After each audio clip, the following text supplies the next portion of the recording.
আসসালামু আলাইকুম। ব্রেকিং বাংলা আন্তর্জাতিক সংবাদে আপনাকে স্বাগত। শুরুতেই জানাবো আজকের গুরুত্বপূর্ণ আপডেট আন্তর্জাতিক সংবাদগুলোর শিরোনাম।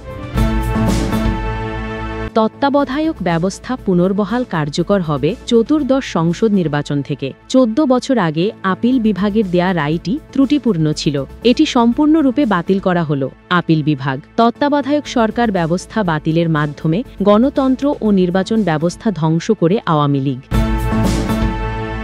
সুষ্ঠু ও নিরপেক্ষ নির্বাচনের পথ প্রশস্ত হবে বদিউল আলম। তত্ত্বাবধায়ক সরকার ব্যবস্থার বিধান পুনরুজ্জীবিত করার রায়ে আনন্দিত সুশাসনের জন্য নাগরিকের সুজন সম্পাদক বদিউল আলম মজুমদার। তিনি বলেছেন, আপিল বিভাগের আজকের রায়ের ফলে সুষ্ঠু ও নিরপেক্ষ নির্বাচনের পথ প্রশস্ত হবে।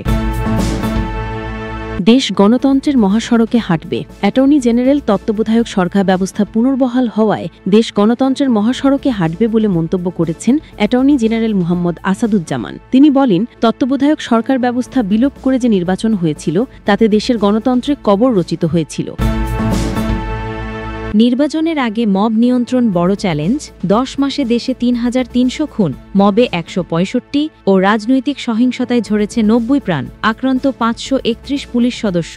দেশজুড়ে আইন শৃঙ্খলা পরিস্থিতির অবনতি এখন স্পষ্ট। বড় শহর থেকে উপজেলা পর্যায়ে সবখানেই বাড়ছে সহিংসতা, খুন ও চাঁদাবাজি, সক্রিয় মব গ্রুপ। এই ছিল আজকের আলোচিত শিরোনামগুলো। এখন বিস্তারিত সংবাদে আসছি, তবে তার আগে অনুরোধ রইল প্রতিদিনের আপডেট সংবাদগুলো সবার আগে পেতে ভিডিওটিতে একটি লাইক দিন এবং চ্যানেলটি সাবস্ক্রাইব করুন এবং কমেন্টে জানান যে আপনি কোন জায়গা বা কোন দেশ থেকে এই খবরটি দেখছেন। তত্ত্বাবধায়ক ব্যবস্থা পুনর্বহাল কার্যকর হবে চতুর্দশ সংসদ নির্বাচন থেকে। 14 বছর আগে আপিল বিভাগের দেওয়া রায়টি ত্রুটিপূর্ণ ছিল। এটি সম্পূর্ণরূপে বাতিল করা হলো।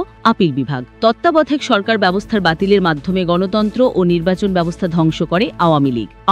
সরকারের আমলে সংবিধানের ত্রয়োদশ সংশোধনী বাতিলের রায়ে অবৈধ ঘোষণা করেছেন সুপ্রিম কোর্টের আপিল বিভাগ। একই সঙ্গে এই রায়ের মধ্য দিয়ে নির্বাচনকালীন নির্দলীয় তত্ত্বাবধায়ক সরকার ব্যবস্থা পুনর্বহালের সিদ্ধান্ত দিয়েছেন সর্বোচ্চ আদালত। ওই রায়ের বিরুদ্ধে করা আপিল মঞ্জুর ওই সংক্রান্ত রিভিউ পুনর্বিবেচনা আবেদন নিষ্পত্তি করে বৃহস্পতিবার ঐতিহাসিক এই রায় দেওয়া হয়। এদিকে এই রায়ের ফলে সংবিধানে স্বয়ংক্রিয়ভাবে তত্ত্বাবধায়ক সরকার ব্যবস্থা ফিরলেও আসন্ন ত্রয়োদশ জাতীয় সংসদ নির্বাচন অন্তর্বর্তী সরকারের অধীনেই হবে, কারণ সংসদ বিলুপ্ত হওয়ার পর 15 দিন সময় অনেকে আগেই পার হয়ে গেছে। সঙ্গত কারণে তত্ত্বাবধায়ক সরকার ব্যবস্থা কার্যকর হবে চতুর্দশ জাতীয় সংসদ নির্বাচন থেকে। রায়ে উল্লেখ করা হয়, আদালত এই মর্মে সর্বসম্মতিক্রমে সিদ্ধান্ত নেয় যে পর্যালোচনাধীন আপিল বিভাগের রায়টি একাধিক ত্রুটিপূর্ণ ছিল। অতএব পর্যালোচনাধীন রায়টি সম্পূর্ণরূপে বাতিল করা হলো। রায়ে সর্বোচ্চ আদালত বলেছেন, সংবিধানের চতুর্থ ভাগের পরিচ্ছেদ 2 ক এর নির্দলীয় সরকার সম্পর্কিত বিধানাবলী, যা সংবিধানের ত্রয়োদশ সংশোধনী আইনের 3 ধারায় সন্নিবেশিত হয়েছিল, এই রায়ের মাধ্যমে তা পুনরুজ্জীবিত ও সক্রিয় করা হলো। তবে সর্বোচ্চ আদালত সিদ্ধান্ত দিয়েছেন, তত্ত্বাবধায়ক সরকার সম্পর্কিত বিধানাবলী কেবল ভবিষ্যৎ প্রয়োগযোগ্যতার ভিত্তিতে কার্যকর হবে। পরে আপিলকারী আইনজীবীরা জানিয়েছেন, আগের রায় নানা ত্রুটির কারণে কলুষিত বলে পুরোটাই বাতিল করেছেন আপিল বিভাগ, অর্থাৎ সংখ্যাগরিষ্ঠ ও সংখ্যালঘিষ্ঠ রায় বাতিল করা হয়েছে। নির্দলীয় তত্ত্বাবধায়ক সরকার ব্যবস্থা সংবলিত ত্রয়োদশ সংশোধনী আইন পুনরুজ্জীবিত করা হয়েছে। এই পুনরুজ্জীবিত ও পুনর্বহাল হওয়াটা সংবিধানের 58B ও 58C অনুচ্ছেদ সাপেক্ষে কার্যকর হবে। ওই অনুচ্ছেদে আছে, সংসদ ভেঙে দেওয়ার 15 দিনের মধ্যে তত্ত্বাবধায়ক সরকার গঠিত হবে। এখন সংসদ নেই, তাই আদালত বলেছেন সামনের বার থেকে কার্যকর হবে, এখন নয়। প্রধান বিচারপতি সৈয়দ রেফাত আহমেদের নেতৃত্বে 7 বিচারপতির পূর্ণাঙ্গ আপিল বিভাগ বৃহস্পতিবার এ রায় ঘোষণা করেন। বেঞ্চের অপর 6 বিচারক হলেন বিচারপতি মোহাম্মদ আশফাকুল ইসলাম, বিচারপতি জুবায়ের রহমান চৌধুরী, বিচারপতি মোহাম্মদ রেজাউল হক, বিচারপতি SM ইমদাদুল হক, বিচারপতি AKM আসাদুজ্জামান ও বিচারপতি ফারা মাহবুব। এদিন সকাল 9:36 প্রধান বিচারপতি ও অন্য বিচারপতিরা এজলাসে ওঠেন। এরপর রায়ের সংক্ষিপ্ত কার্যকর অংশ ঘোষণা করেন প্রধান বিচারপতি। এই সময় রাষ্ট্রপক্ষে অ্যাটর্নি জেনারেল মোহাম্মদ আসাদুজ্জামান, আপিলকারী বিএনপির মহাসচিব মির্জা ফখরুল ইসলাম আলমগীরের পক্ষে জ্যেষ্ঠ আইনজীবী জৈনুল আবেদিন, ব্যারিস্টার রুহুল কুদ্দুস কাজল, জামায়াতের সেক্রেটারি জেনারেল মিয়া গোলাম পরবারের পক্ষে জ্যেষ্ঠ আইনজীবী শিশির মনির, সুজন সভাপতি ডক্টর বদিউল আলম মজুমদার ও তার পক্ষে ডক্টর শরীফ ভুঁইয়া উপস্থিত ছিলেন। এছাড়া উপস্থিত ছিলেন বিপুল সংখ্যক আইনজীবী ও গণমাধ্যম কর্মী। 1996 সালে বিএনপি সরকারের আমলে সংবিধানের ত্রয়োদশ সংশোধনীর মাধ্যমে বাংলাদেশে নির্দলীয় তত্ত্বাবধায়ক সরকার ব্যবস্থা প্রবর্তন হয়। আওয়ামী লীগ সরকারের দ্বিতীয় মেয়াদের সময় 2011 সালে সুপ্রিম কোর্টের আপিল বিভাগ ত্রয়োদশ সংশোধনী বাতিল ঘোষণা করে রায় দিলে তত্ত্বাবধায়ক সরকার ব্যবস্থার বিলোপ ঘটে। সেদিন রাজনৈতিক বিশ্লেষকরা বলেছিলেন, তত্ত্বাবধায়ক সরকার ব্যবস্থা বাদ দেওয়ায় দেশে রাজনৈতিক সংকট দেখা দিতে পারে। বাস্তবে দেখা যায়, বিগত আওয়ামী লীগ সরকারের অধীনে 3টি বিতর্কিত নির্বাচন অনুষ্ঠিত হয়। মানুষ ভোটাধিকার হারায়, ফলে রাজনৈতিক অস্থিরতা বাড়তে থাকে। এরপর সুষ্ঠু নির্বাচনের দাবিতে জনতার আন্দোলন জোরালো হয়। এক পর্যায়ে কোটা বিরোধী আন্দোলন থেকে ছাত্র জনতার আন্দোলন গণ অভ্যুত্থানে রূপ নেয়। এরপর গত বছরের 5ই আগস্ট আওয়ামী লীগ সরকারের পতন হয়, গঠিত হয় অন্তর্বর্তী সরকার। এই সরকারের সময় 2011 সালের সেই রায় পুনর্বিবেচনার আবেদন করা হলে নতুন করে আপিল শুনানির সিদ্ধান্ত নেন সর্বোচ্চ আদালত। 27 আগস্ট তত্ত্বাবধায়ক সরকার ব্যবস্থা বাতিলের রায় পুনর্বিবেচনা রিভিউ চেয়ে করা আবেদনের শুনানি শেষে আপিলের অনুমতি দেওয়া হয়। এরপর 21, 22, 23, 28 ও 29 অক্টোবর, 2, 4, 5, 6 ও 11 নভেম্বর শুনানি হয়। সেই আপিল ও রিভিউ মঞ্জুর করে সর্বসম্মত রায় ঘোষণা করলেন আপিল বিভাগ। পূর্ণাঙ্গ রায় পরবর্তী সময় প্রদান করা হবে আপিল বিভাগ। আপিল বিভাগ বলেছেন, পর্যালোচনাধীন রায়টি এতদ্বারা সম্পূর্ণরূপে বাতিল করা হলো। ফলে সংবিধানের 4th ভাগের পরিচ্ছেদ 2 কয়ের নির্দলীয় তত্ত্বাবধায়ক সরকার সম্পর্কিত বিধানাবলী, যা সংবিধানের ত্রয়োদশ সংশোধনী আইনের 3 ধারায় সন্নিবেশিত হয়েছিল, তা এতদ্বারা এই রায়ের মাধ্যমে পুনরুজ্জীবিত ও সক্রিয় করা হলো। যদিও এইরূপ পুনরুজ্জীবন পরিচ্ছেদ 2 কয়ে বর্ণিত নির্দলীয় তত্ত্বাবধায়ক সরকার সংক্রান্ত বিধানাবলীর স্বয়ংক্রিয় পুনঃস্থাপন নিশ্চিত করে, তবে পুনরুজ্জীবিত অনুচ্ছেদ 58B (1) এবং অনুচ্ছেদ 58ঘ(2) এর বিধানাবলীর প্রয়োগ সাপেক্ষে তা কার্যকর হবে। পুনঃস্থাপিত পুনরুজ্জীবিত পরিচ্ছেদ 2 কয়ে বর্ণিত নির্দলীয় তত্ত্বাবধায়ক সরকার সংক্রান্ত বিধানাবলী কেবল ঐরূপ ভবিষ্যৎ প্রয়োগযোগ্যতার ভিত্তিতেই কার্যকর হবে। এছাড়া পূর্ণাঙ্গ রায় পরবর্তী সময় প্রদান করা হবে বলেও উল্লেখ করা হয়। আইনজীবীদের প্রতিক্রিয়া। রায় সন্তোষ প্রকাশ করে বিএনপির মহাসচিব মির্জা ফখরুল ইসলাম আলমগীরের আইনজীবী জৈনুল আবেদিন বলেন, এ রায়ে আমরা খুশি, আমাদের মনে হচ্ছে ঈদের দিন, সারা জাতি খুশি। তিনি বলেন, তত্ত্বাবধায়ক সরকার ব্যবস্থা বাতিল করায় গণতন্ত্র ও নির্বাচন ব্যবস্থা ধ্বংস করে আওয়ামী লীগ। বিএনপির অপর আইনজীবী রুহুল কুদ্দুস কাজল বলেন, আজকের রায়ের মাধ্যমে এটা স্পষ্টত হয়ে গেল যে এই নির্বাচনের ক্ষেত্রে এই নির্দলীয় তত্ত্বাবধায়ক সরকার ব্যবস্থা আজ থেকেই সংবিধানে ফিরে এলো, যদিও এর অধীনে আসন্ন নির্বাচনটি হবে না। এই রায়ের কার্যকারিতা হবে 2026-এর ফেব্রুয়ারিতে অনুষ্ঠিত নির্বাচনের পরে। জামায়াতের আইনজীবী মোহাম্মদ শিশির মনির বলেন, এই রায় ঘোষণার ভিত্তিতে 13th অ্যামেন্ডমেন্ট বা তত্ত্বাবধায়ক সরকার ব্যবস্থা পুনরুজ্জীবিত হলো। আদালত ইংরেজিতে বলেছেন রিভাইভড অ্যান্ড রেস্টোরড। এই রিভাইভ ও রেস্টোরটা কখন কার্যকর হবে সেটা বলেছেন, subject to enforcement of article 58B and 58C। এর অর্থ হলো সংসদ ভেঙে দেওয়ার 15 দিনের ভেতরে তত্ত্বাবধায়ক সরকার গঠিত হবে। এখন সংসদ নেই, তাই আদালত বলেছেন সামনের বার থেকে কার্যকর হবে, এখন নয়। বদিউল আলম মজুমদারের আইনজীবী শরীফ ভুঁইয়া বলেছেন, 58গ ধারা দেখিয়ে আমি আদালতকে বলেছিলাম যে ওনাদের রায় তত্ত্বাবধায়ক ব্যবস্থা ফিরে এলেও এটাকে অবিলম্বে কার্যকর করা সম্ভব নয়, কারণ 58গ ধারায় স্পষ্টভাবে লেখা আছে যে সংসদ ভেঙে দেওয়ার 15 দিনের মধ্যে তত্ত্বাবধায়ক সরকার গঠিত হবে। আমাদের সংসদ 1 বছরেরও বেশি আগে ভেঙে দেওয়া হয়েছে, কাজেই এখন তত্ত্বাবধায়ক সরকার গঠন করার কোনো সুযোগ নেই, ভবিষ্যৎ থেকে কার্যকর হবে। রায়ের প্রতিক্রিয়ায় রাষ্ট্রের আইনজীবী অ্যাটর্নি জেনারেল মোহাম্মদ আসাবুজ্জামান বলেন, তত্ত্বাবধায়ক সরকার নিয়ে রায় হয়েছে, ওনারা অ্যাপেলেট ডিভিশন আগে যে জাজমেন্ট দিয়েছিলেন সেখানে তত্ত্বাবধায়ক সরকার বাতিল, বাই মেজরিটি সেই রায়টা ওনারা সর্বসম্মতিক্রমে বাতিল করেছেন। ওনারা এটাকে প্রসপেক্টিভ এফেক্ট দিয়েছেন, অর্থাৎ আগামী সংসদ ডিসলভ হওয়ার পর থেকে এই রায় কার্যকর হবে। ফলে তত্ত্বাবধায়ক সরকার ব্যবস্থা পুনর্বহাল হলো। কারা ছিলেন তত্ত্বাবধায়ক সরকারে? আইনে বলা ছিল তত্ত্বাবধায়ক সরকার 11 জনের বেশি হবে না। এর মধ্যে একজন প্রধান উপদেষ্টা এবং অনধিক 10 জন উপদেষ্টা থাকবেন। প্রধান উপদেষ্টার সাথে পরামর্শ করে রাষ্ট্রপতি অন্য উপদেষ্টাদের নিয়োগ করবেন। একজন উপদেষ্টার সংসদের সদস্য নির্বাচিত হওয়ার যোগ্যতা থাকবে, তিনি কোনো রাজনৈতিক দলের বা রাজনৈতিক দলের কোনো সংগঠনের সদস্য হবেন না, পরের সংসদ নির্বাচনে প্রার্থী না হওয়ার লিখিত সম্মতি দেবেন এবং তার বয়স 72 বছরের বেশি হবে না। সর্বশেষ অবসরে যাওয়া প্রধান বিচারপতি হবেন এই তত্ত্বাবধায়ক সরকারের প্রধান উপদেষ্টা। যদি সর্বশেষ অবসরে যাওয়া প্রধান বিচারপতিকে না পাওয়া যায় বা তিনি যদি দায়িত্ব নিতে অস্বীকৃতি জানান, তাহলে তার ঠিক আগে অবসরে যাওয়া প্রধান বিচারপতিকে প্রধান উপদেষ্টা করা হবে। যদি কোনো অবসরে যাওয়া প্রধান বিচারপতিকে না পাওয়া যায় বা তারা কেউ প্রধান উপদেষ্টা হতে রাজি না হন, তাহলে রাষ্ট্রপতি প্রধান রাজনৈতিক দলগুলোর সাথে পরামর্শ করে কোনো ব্যক্তিকে প্রধান উপদেষ্টার দায়িত্ব দেবেন। সেভাবেও যদি কাউকে না পাওয়া যায়, তাহলে রাষ্ট্রপতি তার স্বীয় দায়িত্বের অতিরিক্ত হিসেবে নির্দলীয় তত্ত্বাবধায়ক সরকারের প্রধান উপদেষ্টার দায়িত্বভার নেবেন। এদিকে আগামী চতুর্দশ সংসদ নির্বাচনের আগে তত্ত্বাবধায়ক সরকার গঠনের কাঠামো কি হবে সে বিষয়ে সুপ্রিম কোর্টের আপিল বিভাগের পূর্ণাঙ্গ রায় পেলে স্পষ্ট হবে। এছাড়া গণভোটে জুলাই সনদ পাশ হলে পরবর্তী সংসদ 5 জন সদস্য কমিটির মাধ্যমে এর কাঠামো চূড়ান্ত করবে। মামলার পুরোপর আওয়ামী লীগ সরকারের সময় 1998 সালে ত্রয়োদশ সংশোধনীর বৈধতা চ্যালেঞ্জ করে হাইকোর্টে রিট আবেদন করেন এম সালিমুল্লাহ ও 3 জন আইনজীবী। পরে বিএনপি সরকারের সময় 2004 সালের 4 আগস্ট সেই রিট খারিজ হলে তত্ত্বাবধায়ক সরকার ব্যবস্থা বৈধই থাকে। হাইকোর্টের ওই রায়ের বিরুদ্ধে 2005 সালে আপিল করেন রিট আবেদনকারী। ওই আপিল মঞ্জুর করে 7 বিচারপতির পূর্ণাঙ্গ আপিল বেঞ্চ 2011 সালের 10 মে সংখ্যাগরিষ্ঠ মতামত 4-3 অনুযায়ী ত্রয়োদশ সংশোধনী বাতিল ঘোষণা করে রায় দেয়। তখন প্রধান বিচারপতি ছিলেন এবিএম খায়রুল হক। পূর্ণাঙ্গ রায় প্রকাশিত হওয়ার আগেই 2011 সালের 30 জুন তত্ত্বাবধায়ক সরকার ব্যবস্থার বিলুপ্তি ও 55টি সংশোধনী সহ সংবিধানের পঞ্চদশ সংশোধনী প্রস্তাব জাতীয় সংসদে পাশ হয়। একই বছরের 3রা জুলাই তাতে অনুমোদন দেন রাষ্ট্রপতি। গত বছরের 5ই আগস্ট রাজনৈতিক পট পরিবর্তনের পর তত্ত্বাবধায়ক সরকার ব্যবস্থা বাতিলের সংক্রান্ত ত্রয়োদশ সংশোধনীর আইন বিরুদ্ধে একাধিক রিভিউ আবেদন জমা পড়ে। গত বছরের 27 আগস্ট একটি আবেদন করেন সুশাসনের জন্য নাগরিক সুজন সম্পাদক বদিউল আলম মজুমদার, তোফাইল আহমেদ, এম হাফিজউদ্দিন খান, জোবাইরুল হক ভুইয়া ও জাহারা রহমান। একই বছরের 16 অক্টোবর আরেকটি আবেদন করেন বিএনপির মহাসচিব মির্জা ফখরুল ইসলাম আলমগীর। এরপর 23 অক্টোবর বাংলাদেশ জামায়াতে ইসলামের পক্ষে তাদের সেক্রেটারি জেনারেল মিয়া গোলাম পরোয়ারও একটি রিভিউ আবেদন করেন।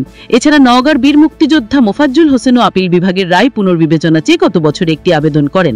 এই 4টি রিভিউ আবেদনের একসাথে শুনানি শেষে 27 আগস্ট আপিল বিভাগ নতুন করে আপিল শুনানির সিদ্ধান্ত নেন। 21 অক্টোবর থেকে আপিলের শুনানি শুরু হয়। 10 দিন শুনানি শেষে দেশের সর্বোচ্চ আদালত এই মামলার রায়ের জন্য 20 নভেম্বর দিন নির্ধারণ করেন। এর আগে গত বছরের 17 ডিসেম্বর বিচারপতি ফারাহ মাহবুব ও দেবাশিস রায় চৌধুরীর হাইকোর্ট বেঞ্চ তত্ত্বাবধায়ক সরকার ব্যবস্থা বিলুপ্তি সংক্রান্ত পঞ্চদশ সংশোধনী আইনের 20 ও 21 ধারা সংবিধানের সঙ্গে সাংঘর্ষিক ও বাতিল ঘোষণা করে রায় দেয়। ফলে তখনই নির্বাচনকালীন তত্ত্বাবধায়ক সরকার ফেরার পথ তৈরি হয়। এবার ত্রয়োদশ সংশোধনী মামলায় আপিল বিভাগের রায়ের ফলে তত্ত্বাবধায়ক সরকার ব্যবস্থা সংবিধানে পুনর্বহাল হলো। সুষ্ঠু ও নিরপেক্ষ নির্বাচনের পথ প্রশস্ত হবে, বদিউল আলম। তত্ত্বাবধায়ক সরকার ব্যবস্থার বিধান পুনরুজ্জীবিত করার রায়ে আনন্দিত সুশাসনের জন্য নাগরিকের সুজন সম্পাদক বদিউল আলম মজুমদার। তিনি বলেছেন, আপিল বিভাগের আজকের রায়ের ফলে সুষ্ঠু ও নিরপেক্ষ নির্বাচনের পথ প্রশস্ত হবে। বৃহস্পতিবার সকালে দেশের সর্বোচ্চ আদালতের রায়ের পর সুপ্রিম কোর্ট চত্বরে সাংবাদিকদের তিনি একথা বলেন। সংবিধানে তত্ত্বাবধায়ক সরকার ব্যবস্থা অন্তর্ভুক্ত করে আনা ত্রয়োদশ সংশোধনী বাতিল করে 14 বছর আগে দেওয়া রায় পুরোটাই বাতিল করেছেন আপিল বিভাগ। রায়ের বিরুদ্ধে করা আপিল মঞ্জুর এবং এ সংক্রান্ত রিভিউ পুনর্বিবেচনা আবেদন নিষ্পত্তি করে রায় দেন দেশের সর্বোচ্চ আদালত। এতে বলা হয়, নির্দলীয় তত্ত্বাবধায়ক সরকার সম্পর্কিত বিধানাবলী এই রায়ের মাধ্যমে পুনরুজ্জীবিত ও সক্রিয় করা হলো।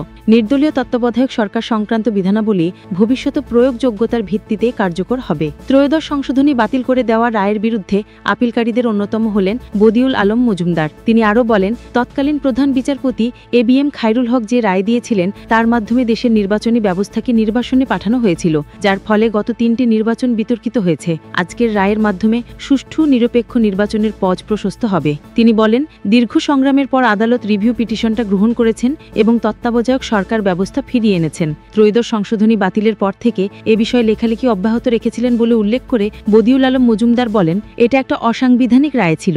এর পরবর্তী যে পঞ্চদশ সংশোধনী করা হয়েছে সেটার ব্যাপারেও আপত্তি জানিয়েছিলাম। বদিউল আলম মজুমদার সহ আপিলকারী 4 বিশিষ্ট ব্যক্তির জ্যেষ্ঠ আইনজীবী শরীফ ভুইয়া বলেন, রায়ে আদালত স্পষ্টভাবে ঘোষণা করেছেন খায়রুল হকের নেতৃত্বে দেওয়া রায়টিকে সম্পূর্ণভাবে বাতিল করা হয়েছে। এর ফলে ত্রয়োদশ সংশোধনী দ্বারা প্রতিষ্ঠিত তত্ত্বাবধায়ক সরকার ব্যবস্থা সংবিধানে ফিরে এলো। রায়টি সামগ্রিকভাবে এ সময়ের পটভূমিতে ঐতিহাসিক। তিনি আরও বলেন, খায়রুল হকের নেতৃত্বে দেওয়া রায়টি ছিল অত্যন্ত নিম্নমানের। এর মাধ্যমে বাংলাদেশে দীর্ঘ 15 বছরের স্বৈরতান্ত্রিক ব্যবস্থার সূচনা হয়েছিল। রায়টি উদ্দেশ্য প্রণোদিতভাবে লেখা হয়েছিল। দেশ গণতন্ত্রের মহাসড়কে হাঁটবে, অ্যাটর্নি জেনারেল। তত্ত্বাবধায়ক সরকার ব্যবস্থা পুনর্বহাল হওয়ায় দেশ গণতন্ত্রের মহাসড়কে হাঁটবে বলে মন্তব্য করেছেন অ্যাটর্নি জেনারেল মোহাম্মদ আসাদুজ্জামান। তিনি বলেন, তত্ত্বাবধায়ক সরকার ব্যবস্থা বিলোপ করে যে নির্বাচন হয়েছিল তাতে দেশের গণতন্ত্রের কবর রচিত হয়েছিল। বৃহস্পতিবার সর্বোচ্চ আদালতের রায়ের পর সুপ্রিম কোর্টের নিজ কার্যালয়ে সংবাদ সম্মেলনে এক প্রশ্নের জবাবে একথা বলেন তিনি। ত্রয়োদশ সংশোধনী মামলার রায়ের বিষয়ে জানাতে এই সংবাদ সম্মেলনের আয়োজন করা হয়। সংবিধান সংবিধানে তত্ত্বাবধায়ক সরকার ব্যবস্থা অন্তর্ভুক্ত করে আনা ত্রয়োদশ সংশোধনী বাতিল করে ১৪ বছর আগে দেওয়া রায় পুরোটাই বাতিল করেছেন আপিল বিভাগ। ওই রায়ের বিরুদ্ধে করা আপিল মঞ্জুর ও এ সংক্রান্ত রিভিউ পুনর্বিবেচনা আবেদন নিষ্পত্তি করে বৃহস্পতিবার রায়দান দেশের সর্বোচ্চ আদালত। রায়ে বলা হয়, নির্দলীয় তত্ত্বাবধায়ক সরকার সম্পর্কিত বিধানাবলী এই রায়ের মাধ্যমে পুনরুজ্জীবিত ও সক্রিয় করা হলো। নির্দলীয় তত্ত্বাবধায়ক সরকার সংক্রান্ত বিধানাবলী ভবিষ্যৎ প্রয়োগযোগ্যতার ভিত্তিতেই কার্যকর হবে বলে রায়ে এসেছে। দেশের বিচার ব্যবস্থা রাজনৈতিক পক্ষপাত দুষ্ট রায় দেয় কিনা এমন প্রশ্নের জবাবে অ্যাটর্নি জেনারেল বলেন, তিনি সেটি মনে করেন না। কোন রায় রাজনৈতিক পক্ষপাত দুষ্ট আর কোন রায় আইনি ব্যাখ্যায় দেশের মানুষের স্বার্থ রক্ষা করবে, গণতন্ত্র রক্ষা করবে, মানুষের ভোটাধিকার রক্ষা করবে, আইনের শাসন রক্ষা করবে, সাংবিধানিক প্রতিষ্ঠানগুলোকে পুনর্বহাল করবে, তা জাতি বিবেচনা করবে। আসাদুজ্জামান বলেন, আজকের রায়ে তত্ত্বাবধায়ক সরকার ব্যবস্থা পুনর্বহাল হলো। এটা কার্যকর হবে পরবর্তী সংসদ ভাঙার পরের 15 দিনের মধ্যে। অ্যাটর্নি জেনারেল বলেন, তত্ত্বাবধায়ক সরকার ব্যবস্থা সংবিধানে 1996 সালে ত্রয়োদশ সংশোধনীর মাধ্যমে আনা হয়েছিল। সংবিধানের সঙ্গে সাংঘর্ষিক না বলে তা সাংবিধানিক হিসাবেই রায় ঘোষিত হল। তত্ত্বাবধায়ক ব্যবস্থা বাংলাদেশের গণতন্ত্রের জন্য একটি সহায়ক ব্যবস্থা হিসাবে ফুল জাজমেন্টে আসবে বলে মনে করেন তিনি।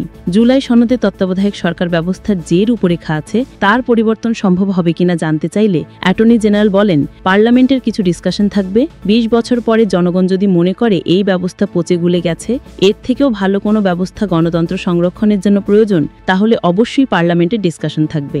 একই আপিল বিভাগে তার আগের রায়কে কলঙ্কিত ও ত্রুটিপূর্ণ বলার ব্যাখ্যা জানিয়ে আসাদুজ্জামান বলেন, ত্রুটিপূর্ণ ও কলঙ্কিত বলেই ওই রায় বাতিল করা হয়েছে। অনেকগুলো কারণের মধ্যে একটা কারণ ছিল, এই রায় লেখার ক্ষেত্রে তৎকালীন প্রধান বিচারপতি ABM খায়রুল হক ও তার সহযোগীরা দণ্ডবিধির 219 ধারায় অপরাধ করেছেন। গণতন্ত্রের স্বার্থে ভবিষ্যতে আবার এই রায় নিয়ে কোনো মন্তব্য আসবে না বলে মনে করেন অ্যাটর্নি জেনারেল। নির্বাচনের আগে মব নিয়ন্ত্রণ বড় চ্যালেঞ্জ। 10 মাসে দেশে 3300 খুন, মবে 165 ও রাজনৈতিক সহিংসতায় ঝরেছে 90 প্রাণ, আক্রান্ত 531 পুলিশ সদস্য। দেশজুড়ে আইন শৃঙ্খলা পরিস্থিতির অবনতি এখন স্পষ্ট। বড় শহর থেকে উপজেলা পর্যায়ে সবখানেই বাড়ছে সহিংসতা, খুন ও চাঁদাবাজি। সক্রিয় মব গ্রুপ। গেল 10 মাসে দেশে 3300 খুনের ঘটনা ঘটেছে। এর মধ্যে রাজনৈতিক সহিংসতায় ঝরেছে 90টি প্রাণ, আক্রান্ত হয়েছেন 5 শতাধিক পুলিশ সদস্য। এ অবস্থায় ত্রয়োদশ জাতীয় সংসদ নির্বাচন সামনে রেখে জনমনে উদ্বেগ বাড়ছে। বিশ্লেষকরা বলছেন, নির্বাচনের আগে আইন হাতে তুলে নেওয়ার প্রবণতা অর্থাৎ মব এবং অপরাধী চক্রের তৎপরতা নিয়ন্ত্রণ এখন সরকারের জন্য বড় চ্যালেঞ্জ। তারা মনে করছেন, অপরাধ দমনে আইন শৃঙ্খলা রক্ষাকারী বাহিনীর ভঙ্গুর অবস্থাও কাটেনি। মাঠ পর্যায়ের অনেক সদস্যের মনোবল আক্রান্ত। এ কারণে ছোটখাট্ট বিরোধ থেকে শুরু করে আধিপত্য বিস্তার সবই গড়াচ্ছে হত্যাকাণ্ডে। তাছাড়া লুট হওয়া অস্ত্র নিরাপত্তা ঝুঁকি তৈরি করতে পারে। এদিকে নির্বাচনের আগে ও পরে দেশের আইন শৃঙ্খলা পরিস্থিতি স্বাভাবিক রাখতে 1.5 লাখ পুলিশ সদস্যকে প্রশিক্ষণ দেওয়া হচ্ছে। তবে অস্থিতিশীল পরিস্থিতি নিয়ে ক্ষোভ ও হতাশা প্রকাশ করেছেন খোদ পুলিশ প্রধান। পুলিশের মহাপরিদর্শক বাহারুল আলম যুগান্তরকে বলেন, আমরা আমাদের কাজ করে যাচ্ছি। নিয়ন্ত্রণ করার মতো কোনো ম্যাজিক নেই পুলিশের হাতে। সম্প্রতি ধানমন্ডিতে পুলিশের সঙ্গে যে ব্যবহার করা হয়েছে, এগুলির পেছনে কি উদ্দেশ্য জানি না। তারা তো অধিকাংশই বৈষম্য বিরোধী ছাত্র আন্দোলনের কর্মী। তারা পুলিশের সঙ্গে যেভাবে ছাত্রলীগের মতো আচরণ করেছে, তাতে আমরা চেষ্টা প্রচেষ্টা যাই করছি না কেন, সবই মনে হচ্ছে বিফল হয়ে যাবে। তিনি বলেন, পুলিশ কার্যকর হোক এটা চায় কিনা তা সমাজকেই ঠিক করতে হবে। ফ্লাইং কিক মারবে পুলিশকে কিসের জন্য? এতে প্রতীয়মান হয় পুলিশ ফেল। এভাবে পুলিশের মনোবল ভেঙে দেওয়া হচ্ছে। আইজিপি বলেন, আমি খুবই হতাশ এই আচরণে। সমাজের কোনো একটা জায়গা থেকে কেউ বলল না পুলিশের সঙ্গে এই কাজটা ঠিক হয়নি। পুলিশের সঙ্গে আপনি ছাত্রলীগের মতো ব্যবহার করছেন কেন? এই রকম আচরণ করলে পুলিশের পক্ষে আইন শৃঙ্খলা নিয়ন্ত্রণে রাখা সম্ভব হবে না। জানা যায়, দেশে মব বিটিং বা গণপিটুনি এখনও নিয়ন্ত্রণের বাইরে। ট্যাগ, গুজব, সন্দেহ, চুরির অভিযোগ বা সামান্য তর্ক, যে কোনো কারণেই দলবদ্ধ হয়ে মানুষ হামলে পড়ছে মানুষের ওপর। এছাড়া সাম্প্রতিক সময় বেশ কিছু হত্যাকাণ্ড এবং আন্ডারওয়ার্ল্ডের উত্তাপ উদ্বেগ বাড়িয়েছে। আইন শৃঙ্খলা বাহিনীকে দুর্বল মনে করছে অপরাধীরা, যার সুযোগ নিচ্ছে সংঘবদ্ধ চক্রগুলো। বুধবার রাতে পল্লবী থানার সামনে দুর্বৃত্তদের ছোড়া ককটেলে এক পুলিশ সদস্য আহত হয়েছেন। এছাড়া সোমবার সন্ধ্যায় পল্লবী এলাকায় যুবদল নেতা গোলাম কিবরিয়াকে গুলি করে হত্যা করা হয়। এর আগে 10 নভেম্বর ঢাকা মহানগর দায়রা জজ আদালতের মূল গেটের বিপরীতে ন্যাশনাল মেডিকেলের সামনে গুলি করে হত্যা করা হয় শীর্ষ সন্ত্রাসী তারিক সাইফ মামুনকে। আন্ডারওয়ার্ল্ডের আধিপত্যকে কেন্দ্র করেই এই হত্যাকাণ্ড ঘটে। এছাড়া 17 নভেম্বর ধানমন্ডি 32 নম্বরে শেখ মুজিবরের বাড়িটি একেবারে গুড়িয়ে দিতে দুটি এক্সকাভেটর নিয়ে ছাত্র জনতার সমর্থকরা জড়ো হন। এই সময় পুলিশের সঙ্গে পাল্টাপাল্টি ধাওয়ার ঘটনা ঘটে। পুলিশ সদস্যের ওপর হামলার একাধিক ভিডিও ছড়িয়ে পড়ে সামাজিক যোগাযোগ মাধ্যমে। শুধু এসব ঘটনার নয়, দেশের বিভিন্ন স্থানে মব সহ নানা অপরাধের ঘটনা ঘটেই চলছে। পুলিশ সদর দপ্তরের পরিসংখ্যান অনুযায়ী 10 মাসে দেশে 3330টি খুনের মামলা হয়েছে। এই সময় পুলিশ সদস্য আহত হয়েছেন 531 জন। পরিসংখ্যান অনুযায়ী ডিএমপিতে একই সময় হত্যা মামলা রেকর্ড হয়েছে 371টি, আর পুলিশ সদস্য আহতের ঘটনা ঘটেছে 85টি। এদিকে আইন ও সালিশ কেন্দ্রের আজকের পরিসংখ্যান বলছে, চলতি বছরের 10 মাসে দেশে মবের শিকার হয়ে প্রাণ হারিয়েছেন 165 জন। এর মধ্যে ঢাকা বিভাগে 72, খুলনায় 17, রাজশাহীতে 13, রংপুরে 7, সিলেটে 4, চট্টগ্রামে 28, বরিশালে 14 ও ময়মনসিংহে 10। একই সময়ে দেশে রাজনৈতিক সহিংসতার 351টি ঘটনায় 90 জনের প্রাণহানি ঘটেছে। আহত হয়েছেন 3835 জন। বিএনপির মহাসচিব মির্জা ফখরুল ইসলাম আলমগীর বলেছেন, দেশে গণতন্ত্র প্রতিষ্ঠা করতে হলে মব ভায়োলেন্স থেকে সরে আসতে হবে। গণতন্ত্রের প্রধানতম কথা হচ্ছে আপনাকে অন্যের মত সহ্য করতে হবে। আমি তোমার সঙ্গে একমত হতে না পারি, কিন্তু তোমার মত প্রকাশের যে স্বাধীনতা, তা আমি আমার জীবন দিয়ে হলেও রক্ষা করব। That is democracy. পুলিশের সাবেক আইজি মোহাম্মদ নুরুল হুদা বলেন, পুলিশকে দ্রুত মনোবল ফিরিয়ে আনা, এলাকায় এলাকায় চিহ্নিত অপরাধী চক্র দমন, ওয়ারেন্টভুক্ত ও জামিনে থাকা ঝুঁকিপূর্ণ ব্যক্তিদের নজরদারি আরও বাড়াতে হবে। না হলে নির্বাচনের আগে সহিংসতা আরও বাড়তে পারে। মানবাধিকার কর্মী নূর খান লিটন বলেন, আইনের শাসন প্রতিষ্ঠা না করতে পারলে দেশে মবের মতো ঘটনা ঘটতেই থাকবে। সরকার মুখে শক্ত কথা বললেও কার্যত এমন কোনো ব্যবস্থা নিতে পারেনি যে মানুষ ভয় পাবে। ফলে সরকারকে কার্যকর ব্যবস্থা নিয়ে দেখাতে হবে যে তারা এ ব্যাপারে মুখে নয়, কাজে শক্ত। ঢাকা বিশ্ববিদ্যালয় সমাজবিজ্ঞান ইনস্টিটিউটের সহযোগী অধ্যাপক ডক্টর তৌহিদুল হক যুগান্তরকে বলেন, মব নিয়ন্ত্রণে ব্যস্ততা আইন শৃঙ্খলার গভীর সংকটকে সামনে নিয়ে আসছে। মানুষ যদি বিশ্বাস হারিয়ে ফেলে যে রাষ্ট্র তাকে নিরাপত্তা দেবে, তখন নিজেদের হাতে বিচার তুলে নেওয়ার প্রবণতা বাড়ে। এতে সমাজ আরও অস্থিতিশীল হয়ে পড়ে। মওলানা ভাসানী বিজ্ঞান ও প্রযুক্তি বিশ্ববিদ্যালয় ক্রিমিনোলজি ও পুলিশ সায়েন্স বিভাগের প্রফেসর ডক্টর ওমর ফারুক যুগান্তরকে বলেন, মব ভায়োলেন্স হল রাজনীতির একটি অপসংস্কৃতি। মবের পেছনে নানা হীন স্বার্থ থাকে। মব ভায়োলেন্স বন্ধে সরকার উদ্যোগ নিয়েছে, তবে পরিপূর্ণভাবে মব নিয়ন্ত্রণ করতে পারেনি। মবের সঙ্গে যারা জড়িত তারা রাজনৈতিক ছত্রছায়ায় রয়েছে। তাই রাজনৈতিকভাবে সবাইকে মব বন্ধে একটা কমিটমেন্টের জায়গায় আসতে হবে। পুলিশ সদর দপ্তরের AIG media AHM Shahadat Hossain বলেন, নির্বাচন সামনে রেখে 1.5 লাখ পুলিশ সদস্যকে ট্রেনিং দেওয়া হচ্ছে। তাদেরকে নির্বাচনের সময়, তার আগে ও পরে আইন শৃঙ্খলা পরিস্থিতি মোকাবিলায় কাজে লাগানো হবে। শুধু তাই নয়, নির্বাচন সামনে রেখে অবৈধ অস্ত্র উদ্ধারেও অভিযান পরিচালনা হচ্ছে। আইন শৃঙ্খলা পরিস্থিতি নিয়ন্ত্রণে যাবতীয় পদক্ষেপ নেওয়া হবে। কার্যক্রম নিষিদ্ধ আওয়ামী লীগের ষড়যন্ত্র ও মব তৈরির বিষয়েও সতর্ক পুলিশ।